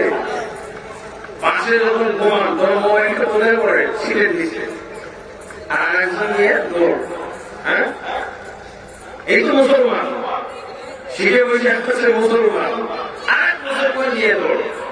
এই মুসলমান চোর, মুসলমান ডাকাত, মুসলমান ছিনতাইকারী, মুসলমান, এদেরকে আল্লাহ সাহায্য করবে? সাহায্য করার মতো মুসলমান খুবই বড় আছে, তাকে সাহায্য করবেন। তারপর আরো সাহাবী ইবনে কাসির পড়েন, সাহাবী বলছে যে ফেরেশতা কি দেখা যায় নাকি? সাহাবী বলছে আমি তলোয়ার এই দিকে উঠাইলাম, তাকে শত্রুকে আঘাত করার জন্য। আমি তলোয়ার একটা আঘাত করার জন্য যত পিছনে নিয়ে যাবেন তত সামনের আঘাতটা জোরালো, তাই না? তো সাহাবী বলছেন, যারা যুদ্ধ করেছে তারা বলছেন, তাফসীর ইবনে কাসির পড়ে দেখেন যে তলোয়ারটা এই দিকে নিলাম, আর ওইদিকে দেখি কাফের লাশ পড়ে গেল, কাফের শিরচ্ছেদ, মাটিতে ভ্রমণ হয়ে গেল। তলোয়ার এই দিকে নিলাম, বসাই নাই, তার আগেই লাশ পড়ে গেল। কি হবে? কে যুদ্ধ করেছে? আল্লাহ। মুসলমানকে আল্লাহ ঘুম পাড়াচ্ছে, যুদ্ধের সময় ঘুম পাড়াচ্ছে, তার তলোয়ার হাত থেকে পড়ে গেছে সে জানি না। তলোয়ার যার হাতে নাই কি যুদ্ধ করবে ভাই? আল্লাহ বলছেন আমি তোমাদেরকে সাহায্য করবো, আমার ইসলামের মধ্যে চলে আসো, আমি তোমাদেরকে সাহায্য করবো। তোমার সামনে কত কাফের আর কত অমুসলিম আর কত শত্রু, এগুলো দেখার বিষয় না। তুমি খালি ইসলাম ঠিক মতো পালন করো, আমি যুদ্ধ করবো। আমি নিজের উপরে খরচ করে নিয়েছি মুমিন মুসলিমদেরকে সাহায্য করার কাজ, আমি হাতে দিয়েছি। যুদ্ধ বিজয় হয়ে গেল। আর সেদিন আবু জাহাল যুদ্ধ বেচারা করতেই পারি, যুদ্ধ করতেই পারি। সবাইকে ঠিকঠাক করতেছে, এই তুমি এখানে দাঁড়াবা, তুমি এখানে দাঁড়াবা, তুমি এইভাবে আক্রমণ করবা, এই করবা, সেই করবা। দুইটা মুসলিম বাচ্চা, সে দুইজন একসাথে এসে বেচারা যুদ্ধ করতেই পারেনি, যুদ্ধের প্রস্তুতি নিতে এমন সময় দুইটা বাচ্চাদের এসে তাকে একেবারে তসতস করে ফেলছে, মানে তাকে এমন ভাবে আঘাত করেছে যে তার বাঁচার গায়ে থাকে এমন অবস্থা। তাহলে আল্লাহ তাআলা কি বলছেন? তারপরে ফেরেশতাদেরকে আল্লাহ তাআলা বলে দিয়েছিলেন যে তোমরা মুমিনদেরকে আজকে শান্তি দাও। ওয়াইসাবিতুল্লাযীনা আমানু সাউকি ফী কুলুবিল্লাযীনা কাফারু। আমি অবশ্যই কাফেরদের অন্তরের মধ্যে এই মুসলিমদের ভয় ভীতি আমি আজকে ঢুকিয়ে দেব। কাফের মুসলিমরা তারা আতঙ্কিত হয়ে গেল, ভয়ে ভীত সন্ত্রস্ত হয়ে গেল, তারা যুদ্ধ করার সাহস হারিয়ে ফেলল। আর মুসলমানদের সাহস এত বেশি হয়ে গেল, এত নিরাপদ হয়ে গেল, এত নিরাপত্তার চাদরে তারা আবিষ্কৃত হয়ে গেল যে তারা যুদ্ধের মাঠে ঘুম পাড়া শুরু করলো। আর তারা আতঙ্কিত অবস্থায় এই যুদ্ধের ময়দানে 70 জন কাফের মারা পড়লো, আর বাকিরা সব পালিয়ে গেল। বাকিরা 70 জন বন্দী করা হয়েছিল, আর 70 জনকে হত্যা করা হয়েছিল, আর বাকিরা পালিয়ে গেছিল। যুদ্ধ বিজয়। আর এবার বুঝতে পেরেছেন 313 জন কিভাবে যুদ্ধ করলো? আল্লাহ যুদ্ধ করেছেন, ফেরেশতারা যুদ্ধ করেছেন, ফেরেশতারা যুদ্ধ করেছেন। এটা একবারে স্পষ্ট। সূরা আনফাল কালকে পড়বেন কিন্তু সবাই। আজকে প্রথম সবক। মুসলমান হওয়ার জন্য, মুসলমান হলে আপনি বুঝবেন আল্লাহ আপনাকে সাহায্য করেছে। আর যদি আপনি মুসলমান না হন তো সাহায্য করেন, সাহায্য আছে। সাপ করে পেয়েছে মায়ের মা। আল্লাহ জানে কয়জন মুসলমান, শুধু নামে মুসলমান এর উপরই চালাইছে। তারা নামটা সহ্য করতে রাজি না। আপনি মুসলমান, আপনি আব্দুল করিম, আপনি বেয়াদবি হন, তারপর আপনাকে ধ্বংস করে দেওয়া হবে। তাহলে তোমার উচিত ছিল যে আব্দুল করিম হয়েছে, নামে মুসলমান হয়েছে, কানেও যদি হয়ে যেতাম তাহলে তো সাপ করতে পারতো না। সে আল্লাহ তো আমাদের এখনো আসেন না, মারা গেছে আল্লাহ। আলহামদুলিল্লাহ, আল্লাহ মারা গেছেন, আল্লাহ আছে, আল্লাহ আছে। নিশ্চয়ই আল্লাহ হচ্ছেন চিরঞ্জীব, তিনি কখনো মরবেন না। কিন্তু আমরা মুসলমান, আমাদের মুসলমানের অবস্থা দেখে মনে হয় যে মুসলমানদের আল্লাহ মারাই গেছে। মায়ানমারে মুসলমানদেরকে দেখে কি মনে হয়েছে? আল্লাহ মারা গেছে মনে হয়েছে না? আলহামদুলিল্লাহ, সাহায্য পাইছে না। বাংলাদেশে যদি এরকম হয়, হবে না, কোথাও সাহায্য করেন। শুধু মুসলমানদের সাথে শর্ত হলো আল্লাহ যে ইমানের মাধ্যমে, ইসলামের মাধ্যমে আমি তোমাদেরকে সাহায্য করি। আর কাফেরদেরকে দুনিয়াতে আল্লাহ কুফরির মাধ্যমে সাহায্য করি। আর যত বড় কাফের হবে তার তত সাহায্য করতে হবে। কারণ কি দুনিয়াতে আল্লাহ তাদেরকে পরিশোধ করে শেষ করবে, আখেরাতে কিছু না। আখেরাতে তারা কামা করিয়া পাবে না। দুনিয়াতে আল্লাহ তাদেরকে সব দিবে, যা চাইবে তাই দিবে। আল্লাহ বলছেন তাদেরকে আমি মোটেও কমতি করবো না, যা চাইবে তাই দিবে। ওরা বিজয়ী চাই, ওরা এই মুসলমানদেরকে কসম টাকা করতে চায়, ওরা এই মুসলমান নামধারীদেরকে দিয়ে রাখতে চায় না। সেটাই হবে। মুসলমান নাম যারা রেখেছে, আব্দুল রহিম, আব্দুল করিম, মনিরুল ইসলাম, এদিকে শেষ করতে চায়। তাদের আশা কোন তাদের আশা পূরণের ব্যাপারে মোটেও ঘাটতি করা হবে না, মোটেও আল্লাহ কমতি করবেন না। সেই কখন যদি মুসলমান না থাকে, আল্লাহ খাতায় যদি মুসলমান না হয়, তাহলে উপায় আছে? বন্ধুগণ, যা বলতে চাচ্ছিলাম যে ইসলাম তো আনতে হবে, ইসলামের পরিপূর্ণ অবস্থা আমাদেরকে জানতে হবে অবশ্যই।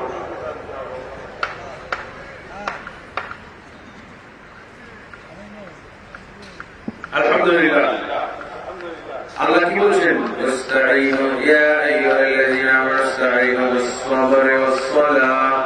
হে ঈমানদারগণ, তোমরা আল্লাহর কাছে সাহায্য চাও।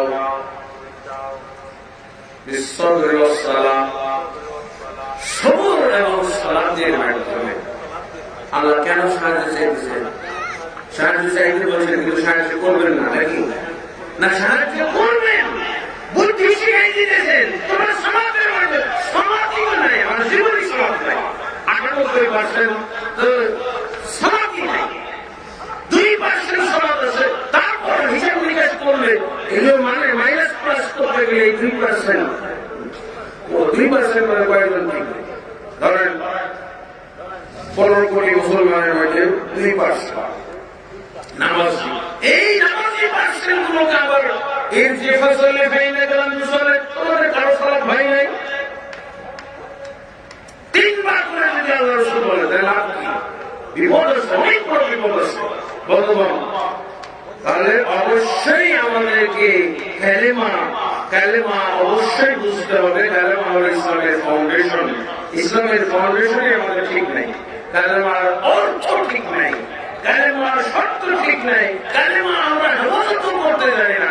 তো ইসলামের ফিলার জানতে হবে, ইমানের ফিলার জানতে হবে, অতঃপর ইমান এবং ইসলামকে আমরা হেফাজত করব। যদি হেফাজত না করতে পারি তাহলে কোনো লাভ নাই। 5 ওয়াক্ত সালাত, কয় ওয়াক্ত সালাত পড়লে ইসলাম হবে? 5 ওয়াক্ত পড়লে। আমাদের সমাজে 5 ওয়াক্ত পড়ার মুসলিম পাওয়া যাবে? অনেক মুসল্লি যারা 5 ওয়াক্ত পড়ে না, আর অনেক মুসল্লি যারা পড়েও বেনামাজি, তাহলে পড়েও বেনামাজি, যাকাত দেয় না। এই যে মাদ্রাসাগুলো, আল্লাহু আকবার, যদি ধনী ব্যক্তিরা যারা নামে মুসলমান, আব্দুর রহমান, আব্দুর রহিম, আব্দুল করিম, যাদেরকে আল্লাহ টাকা পয়সা দিয়েছেন, এরকম শুধু যাকাতের টাকা দিয়ে এরকম 100টা মাদ্রাসা চলবে। যাকাতের টাকা দিয়ে 100টা মাদ্রাসা চলবে। মূলধন থেকে দান করার প্রবণতা একেবারে উঠেই গেছে, হারিয়ে গেছে, একেবারে নিষিদ্ধ, শয়তান নিষেধ করে দিয়েছে। যাকাত নিয়েও গড়িমসি, যাকাত নিয়েও ফাঁকি, ট্যাক্সের ফাঁকি যেমন দেয়, যাকাতে আরো বেশি ফাঁকি দেয়। ট্যাক্সের ফাঁকি দেওয়ার চাইতে যাকাতের ক্ষেত্রে ফাঁকিটা আরো বেশি, কারণ ট্যাক্সের ক্ষেত্রে তো সরকার ধরতে পারে, সরকারের হিসাব নিকাশে হয়তো কখনো ধরা পড়ে যেতে পারে। এখানে একটু যদিও তারা চিন্তা ভাবনা করে ফাঁকি দিবে কিনা, ফাঁকি দেওয়ার ক্ষেত্রে কায়দা কৌশল করে, কিন্তু যাকাতে ফাঁকি দেওয়ার ব্যাপারে কোন চিন্তাই করে না। ফাঁকি আর ফাঁকি, আবার ওইটা নিয়ে কাজটা নিয়ে করে। এইবারের কাজটা দিলাম করুণাতে অনেক ফ্যাক্টরির মালিক, অনেক কলকারখানার মালিক যাকাতের টাকা দিয়ে কর্মচারীদেরকে বেতন দিয়েছে। মাদ্রাসা থেকে আরো টাকা দিলেন না, এবার তো মাদ্রাসার টাকা, মাদ্রাসা শিক্ষা প্রতিষ্ঠান, তালেবের খাত, মাদ্রাসার খাত, ইসলামের যত খাত, এগুলো বন্ধ করে দিয়ে, এগুলো কমিয়ে দিয়ে কি করছে? কর্মচারীদেরকে যাকাত থেকে বেতন দিয়েছে। এই করোনার মধ্যে বলেন, করোনা তো আল্লাহ এই জন্য দিয়েছে, আল্লাহুম ইয়ারজিউন ওয়ালানুযিকান্নাহুম মিন আযাবিল আদনা দুনা আযাবিল আকবার লাআল্লাহুম ইয়ারজিউন। আল্লাহ ছোট আযাব দেন, বড় আযাব দেন না, যাতে করে আল্লাহর দিকে ফিরে আসে। কিন্তু আমরা সব করোনার দিকে ফিরে গেছি, আল্লাহর দিকে ফিরে নাই, আমরা করোনার দিকে ফিরে গেছি। আমরা সব ক্ষেত্রে দেখা যায় এখন ইসলামের ভিতরে অনেক পদ্ধতি, 2টা পদ্ধতি হয়ে গেছে। একটা হলো আল্লাহর পদ্ধতি, ইসলামের পদ্ধতি, আর একটা করোনা পদ্ধতি। আপনি নামাজ পড়েন কি পদ্ধতিতে? করোনা পদ্ধতি। নবীর পদ্ধতি বাদ, এখন করোনা পদ্ধতিতে নামাজ। করোনা কোন পদ্ধতি আছে নাকি? ওই যে বলছিলাম না, মহিলা পদ্ধতি আর পুরুষ পদ্ধতি, আর এখন হয়েছে যে নবীর পদ্ধতি আর করোনার পদ্ধতি। আজকে বহু আরবি মসজিদ হারাবি হয়ে গেছে করোনা পদ্ধতিতে, করোনার কারণে হারাবি হয়ে গেছে, মসজিদ হারাবি হয়ে গেছে। তারা ধরে নিয়েছে যে আল্লাহ করোনার সংক্রমণ করা খরচ করে নিয়েছে, আল্লাহ নিজের উপরে করোনা দেওয়া খরচ করে নিয়েছে। করোনা হওয়ার কি খরচ করেছে নাকি আল্লাহ? এটা সম্ভাবনা হইতে পারে, খরচ করে নেন। আপনার ইমানের কারণে হয়তো আপনাকে করোনা নাও হইতে পারে, ইমান এবং তাকওয়ার বল যদি আপনার থাকে তাহলে নাও হইতে পারে। কিন্তু আপনি কি বলছেন? আপনার ইমান জানে কি? যদি তারা বলতো অবশ্যই করোনারই শক্তি আছে, সে সংক্রমিত হবে। আর ইসলামে মুসলমানের আকীদা হলো অবশ্যই আল্লাহ করোনা সংক্রমিত করে দিবেন। করোনা তো হচ্ছে, জাহিলি যুগের বলছে ওরা ডাইরেক্ট হচ্ছে, আর এরা বলছে না, আল্লাহ এই সিদ্ধান্ত নিয়েছে করোনা হবেই আপনার, অতএব আপনি এই সিস্টেমে চলেন। হ্যাঁ, আসলে তো করোনা হবেই এটা না, তাহলে আল্লাহর ক্ষমতা এখানে আপনি করোনার সাথে সীমাবদ্ধ করে দেন।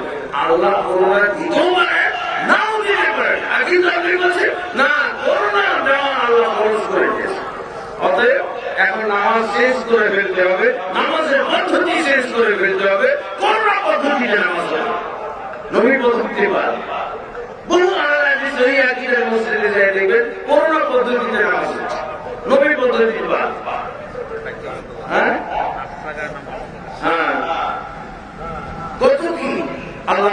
হেফাজত করবো।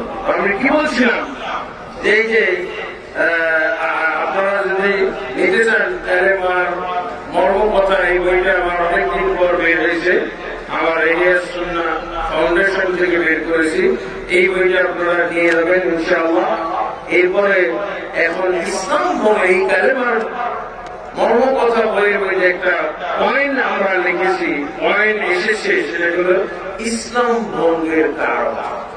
ইসলাম তো গঠন করবেন আপনি 5টা রোপণের মাধ্যমে। 5টা রোপণ আপনার মধ্যে যদি আপনি কমপ্লিট আনতে পারেন, তাহলে বলবে যে আপনার মধ্যে ইসলাম আছে। এরপর কাজ হবে ইসলাম ভঙ্গকারী পাপগুলো থেকে বেঁচে থাকা। ইসলাম ভেঙে যায়, আমাদের ওযু ভাঙে, আমাদের রোজা ভাঙে, আমাদের কি বলে সালাত ভেঙে যায়, আমাদের বিবাহ ভেঙে যায়, দাম্পত্য জীবন ভেঙে যায়, কিন্তু ইসলাম কখনো ভাঙে না। কারণ কি? আমরা ইসলাম ভঙ্গের কারণ জানি না। বাংলাদেশ ইসলাম যে ভেঙে যায়, সবাই ইসলাম গ্রহণ করেছে, কিন্তু ইসলাম আমার মধ্যে বহাল আছে কিনা এইটা আপনার খোঁজ নিতে হবে না। কিন্তু ইসলাম ভেঙে যায় এই কথাই যদি বিশ্বাস না করে মুসলমান, এই ইসলাম ভেঙে যায়, ইসলাম ভঙ্গের কারণগুলো শুধু সৌদি আরবে মানুষরা জানে, সৌদি আরবের আলেমরা বলে। আর আমাদের বাংলাদেশে ইদানিং সৌদি আরব থেকে যারা পড়ালেখা করে আসতেছে, মক্কা ইউনিভার্সিটি, মদিনা ইউনিভার্সিটিতে যারা পড়তেছে, তারা কিছু কিছু এখন আমাদের মধ্যে বলতেছে, আমরা সবাই এখনো জানি না। ইসলাম যে ভঙ্গ হয়ে যায়, আমরা কি বিশ্বাস করি? দেখে একজন বেনামাজি লোক, তারপরও সে বেশ টেনশনে পড়ে যায়। কি বলেছে? যে তালাক বলে ফেলেছে, স্ত্রীকে তালাক বলে ফেলেছে। স্ত্রীকে তালাক বলে ফেলার পর সে কি করে? দৌড়ায় হুজুরের কাছে, হুজুর কি সমাধান? স্ত্রীকে তো তালাক বলে দিচ্ছে, কারণ ও জানে যে তালাক বললে বিবাহ ভঙ্গ হয়ে যায়। দেখে কেমন টেনশনে পড়েছে হুজুরের পিছনে, অনেকে আলাদা হয়ে যাচ্ছে। এই তালাক দেওয়ার পর বউ ফেরত নেওয়ার প্রশ্নে সে অনেকে কি হয়েছে, মাযহাব ত্যাগ করে আলাদা বুঝেছেন? হ্যাঁ, এরকম বহু ঘটনা বাংলাদেশে আছে। কারণ মাযহাবি হুজুর বলতেছে আপনি তালাক বলছেন শেষ, আপনার স্ত্রী আর নাই। কি করতে হবে? বলছে আরেকজনের কাছে বিয়ে দেন, তারপরে ও নিয়ে থাকুক, তারপরে আপনি আমার ফেরত দেবেন, ও আপনাকে আপনার স্ত্রীকে পাঠ করে দিবে, পবিত্র আপনি আবার বিয়ে করছেন। ভয়টা কি? আমার আবার স্ত্রী থাকে, একজনের কাছে দিয়ে দিলাম, কয়েকদিন থাকলো, এরপরে হুজুরের কথা হইতে পারে। হ্যাঁ, এই বছরে তালাকের বিবাহ ভঙ্গ হয়ে যায়, তালাক করলে এটার কারণে তুল খাওয়ার অবস্থা হয়ে যাচ্ছে। তুল খাওয়ার অবস্থা, দৌড় দৌড় দৌড়, টাকাও দিয়েছে হুজুর, এই সমাধান করে টাকা ফতুয়ার কারণে টাকাও দিবে। ও কি জানে না যে ইসলাম ভঙ্গ হয়ে গেলে তার এইসব মাসলারই দরকার পড়ে না? যার ইসলাম ভঙ্গ হয়ে যায় ওর এইসব টেনশন করার দরকার নেই, যেভাবে শিক্ষা সেভাবে বলিয়ে থাকতে পারে। যার ইসলাম ভঙ্গ হয়ে গেছে তার এগুলো কিচ্ছু লেখার দরকার না। সে যদি হাজার তালাক দেয়, তার স্ত্রীর কোনো সমস্যা নেই, দম্পতির কোনো সমস্যা নেই। যার ইসলামই নেই সে এইসব ইসলাম নিয়ে টেনশন করার দরকার বলেন। হ্যাঁ, এই হল অবস্থা। বলেন অজু করার পর যদি অজু আপনার ভঙ্গ হয়ে যায়, অজু ভঙ্গ হয়ে যায় জানেন না? যদি অজু ভঙ্গের কারণ আপনি না জানতেন তাহলে কি হতো? গত বছরের অজু দিয়ে নামাজ পড়তেন, বুঝলেন না? কিন্তু এখন বারবার অজু করার কারণ, বারবার অজু করার কারণ কি? আপনি এটাই মুখস্থ করেছেন, হুজুর আপনাকে এটা শিখাইছে, বইয়ে পাওয়া যায় যে বায়ু নিষ্কাশনের মাধ্যমে অজু ভঙ্গ হয়ে যায়, অজু ভঙ্গ হয়ে যায়। এই জন্য তো বারবার অজু করছে। আর যদি না জানতেন, আমার ছোট ছেলে 7 বছর 8 বছর বয়স, অজু ছাড়াই নামাজ দাঁড়ায় যায়। বলছে কি অজু করতে হবে না? সকালে করছিলাম,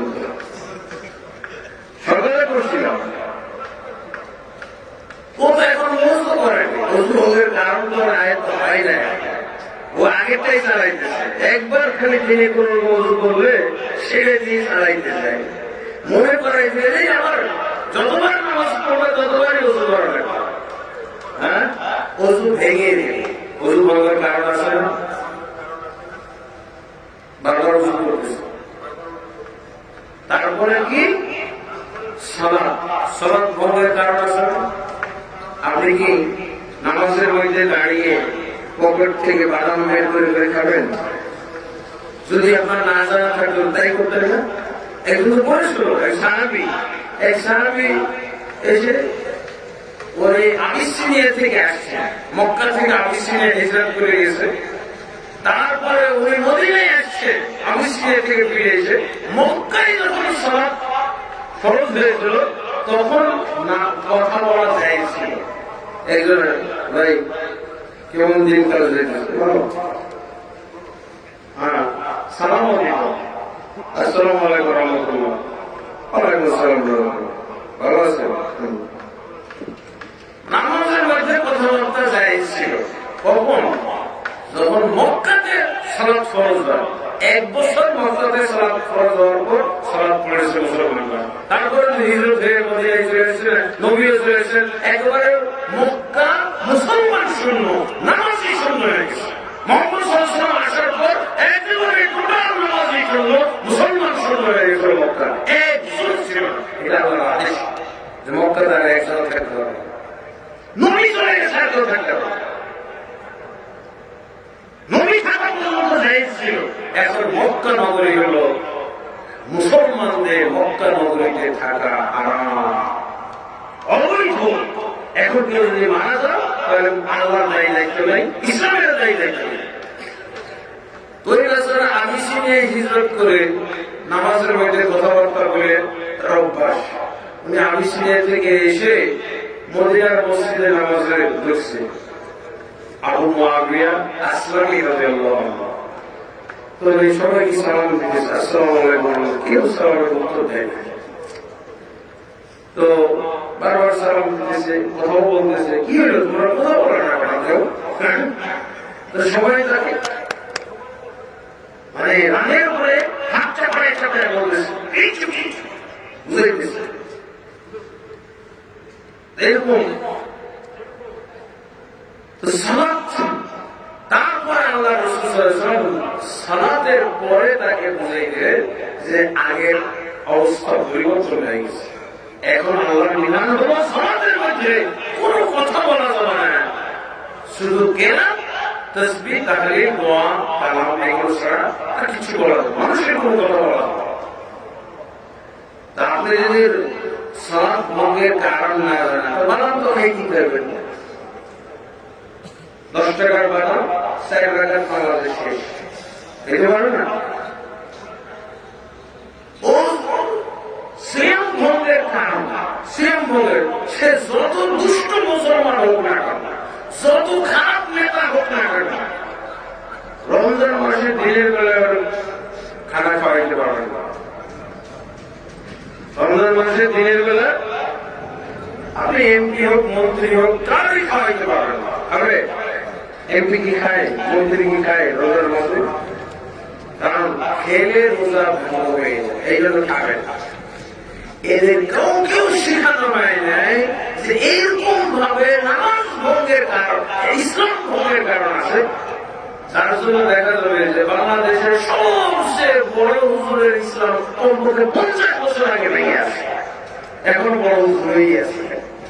ওর ইসলামই নাই, অথচ বড় হুজুর হয়ে বসে আছে। মরার আগ পর্যন্ত বড় হুজুরই থাকলো, এর চেয়ে কেউ দখল করতে পারলো না। মরা পর্যন্ত 50, 60, 70, 80, 103 বছর পর্যন্ত বড় হুজুর হয়েই থাকলো, কেউ চেয়ে করতে পারলো না। অথচ তার ইসলাম 60-70 বছর আগে ভেঙে আছে, কেউই পেল না। হুজুর মারা গেল, কেউ পেল না। সবচেয়ে বড় হুজুরের যদি ইসলাম যদি 50-60 বছর আগে ভেঙে থাকে, টের না পায় এই দেশের মুসলমানদের অবস্থা কি?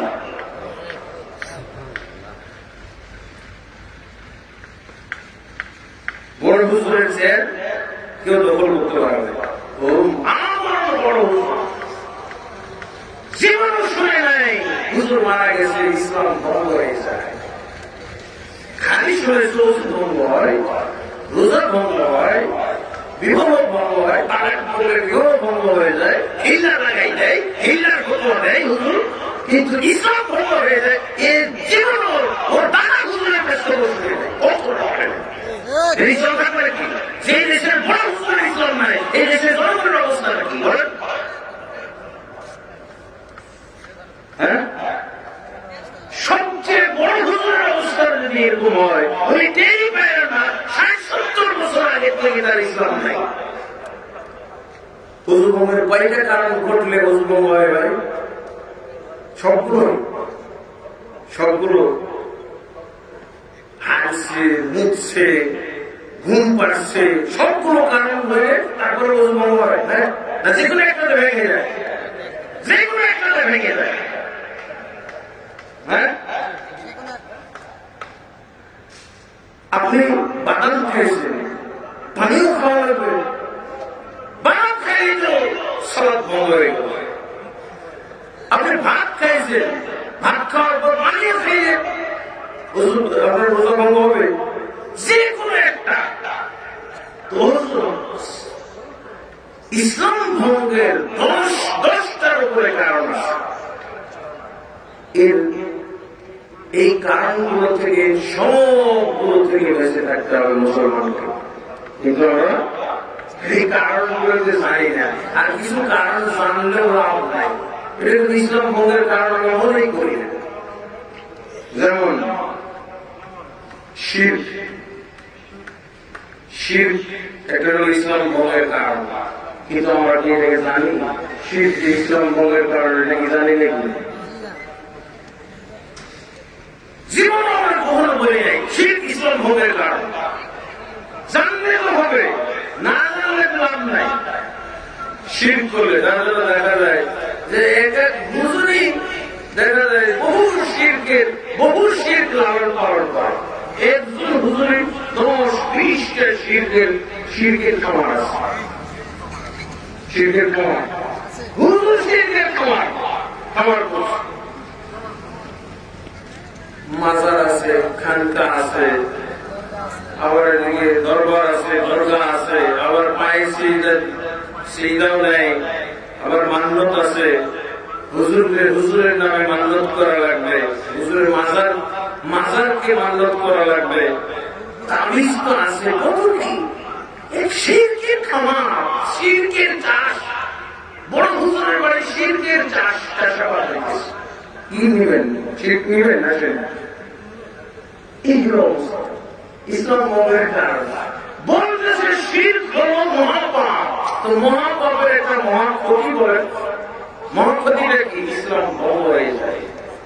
কিন্তু আমরা শিরক চিনি না। আমি কমলাপুরে ট্রেন থেকে নেমে দেখবেন একটা মসজিদ আছে, মসজিদের অর্ধেকই কবরে দখল করে আছে। ওই মসজিদে দেখি লা ইলাহা ইল্লাল্লাহর ওয়াজ হচ্ছে।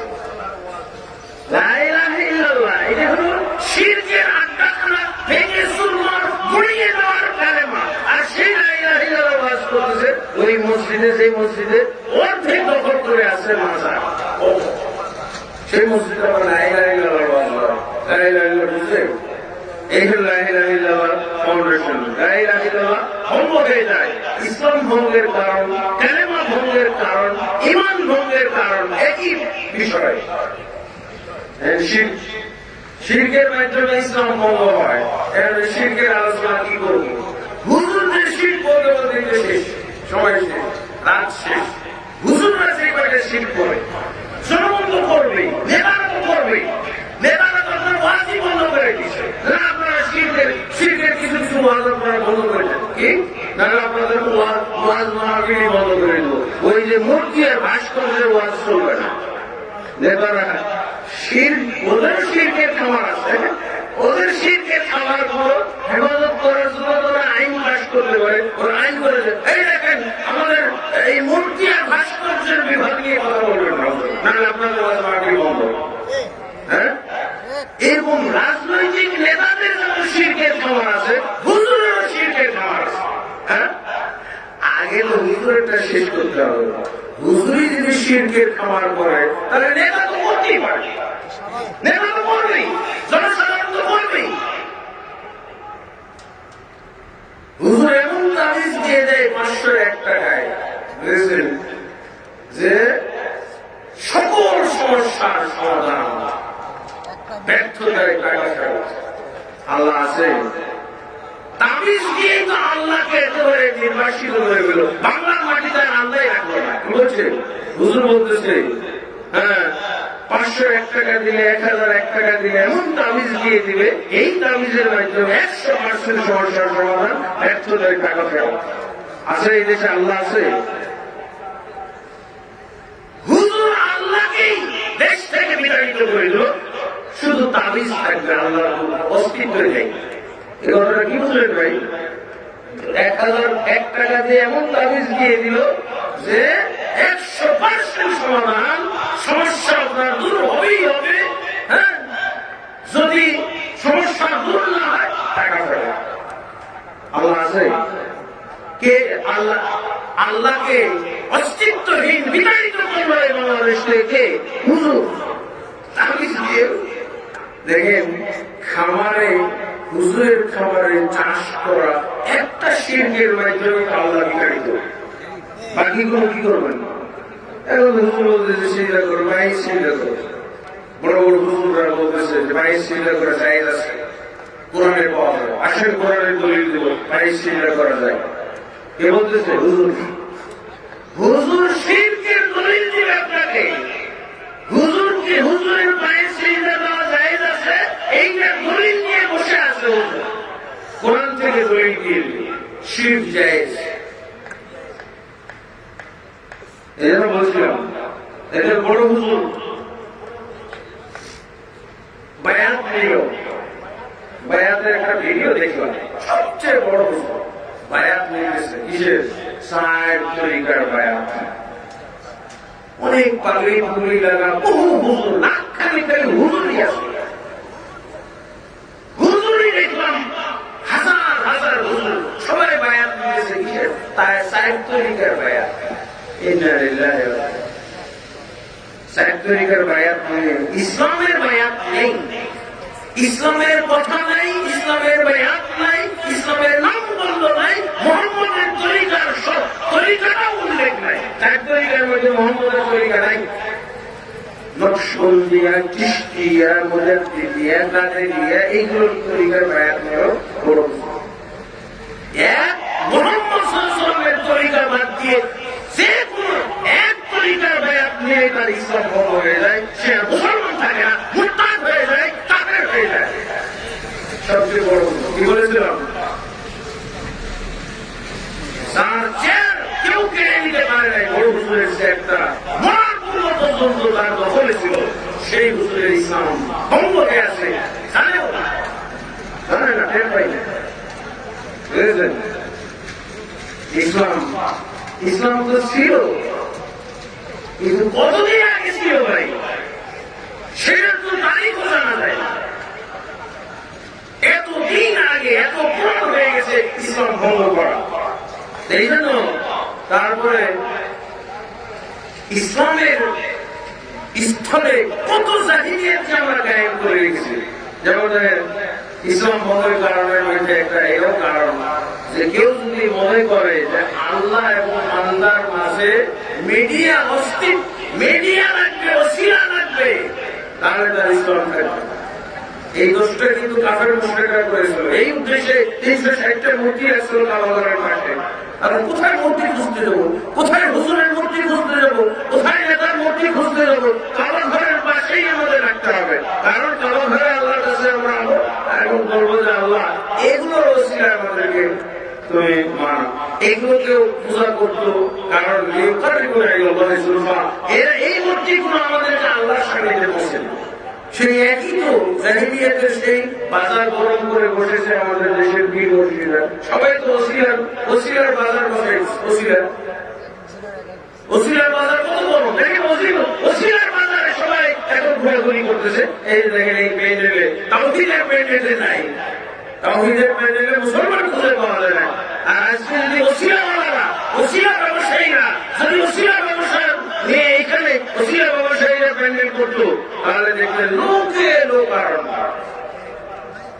বুঝলেন?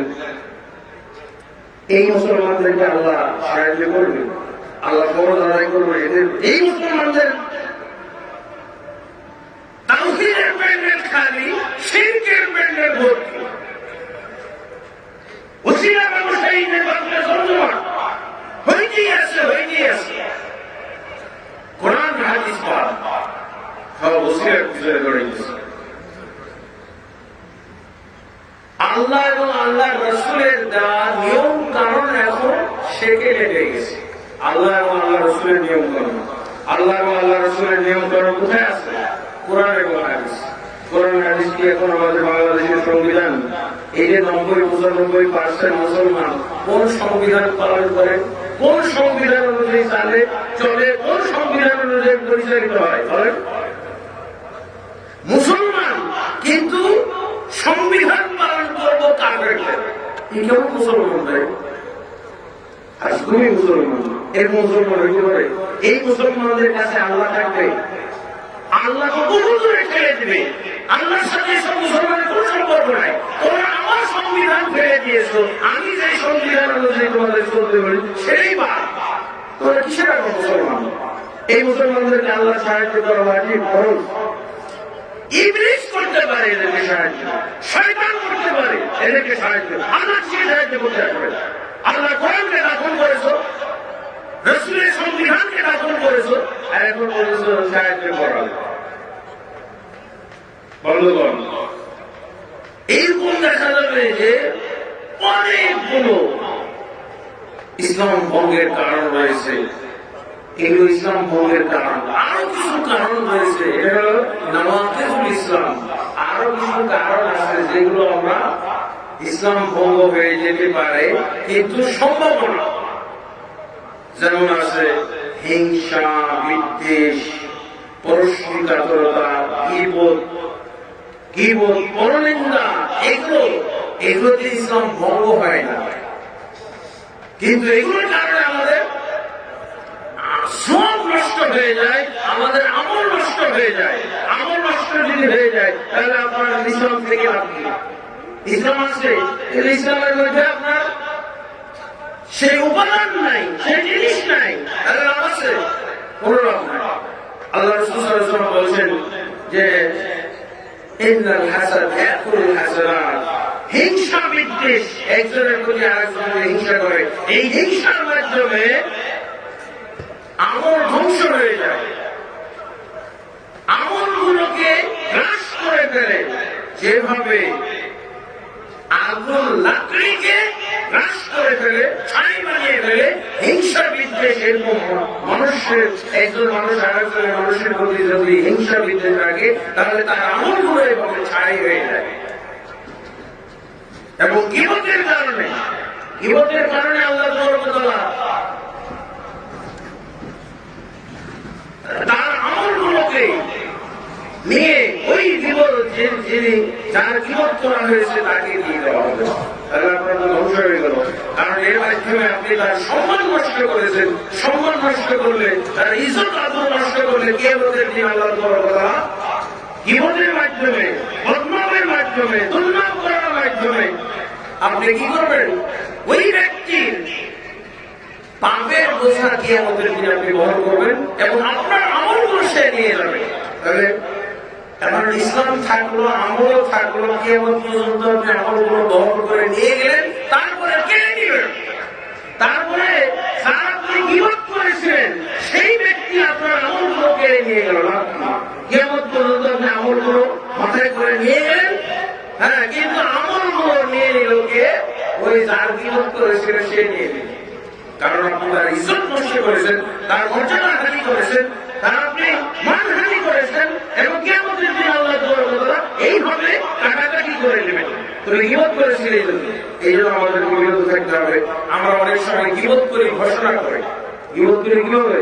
গীবত মানে এমন ভাবে কোন ভাইয়ের বদনাম করা যে সে এটা শোনার পর মন খারাপ করে এবং সে লাঞ্ছনা বোধ করে, অপমান বোধ করে।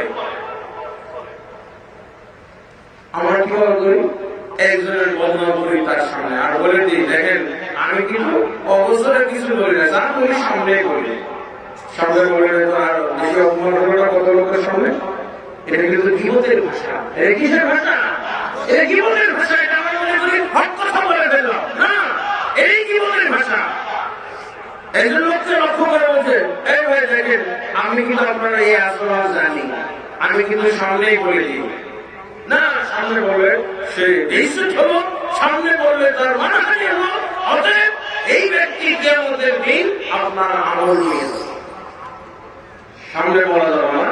তার যদি আপনি হিতাকাঙ্ক্ষী হন, তাহলে তাকে আড়ালে নিয়ে বলবেন, ভাই আপনি যে ওই সময় এই কাজটা করেছেন, আপনি যে এই কথাটা বলেছেন, এটা কিন্তু ঠিক বলেন, এটা শুধরাই নেই, এটা হাদিস বিরোধী কথা, ইসলাম বিরোধী কথা, আপনি বলবেন না। কিন্তু আপনি 10 মানুষের সামনে খুব হক করা বলছেন, আমি জানা বলি সামনে বলেছি, এটা সামনে কি বলতো না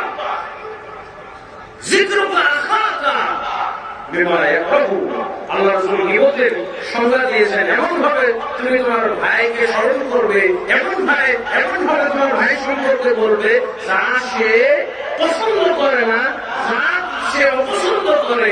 এই ভাষা সাহাবী বলে, ইয়া রাসূলুল্লাহ, যদি আমার ভাইয়ের মধ্যে ওই দোষটা থাকে যেটা বললাম আমি, তো বলছে যদি থাকে তার মধ্যে এই দোষটা, তবে তো কি বল, আর যদি না থাকে তাহলে রাস্তা এটা অপবাদ দেওয়া হলো, এটা আরো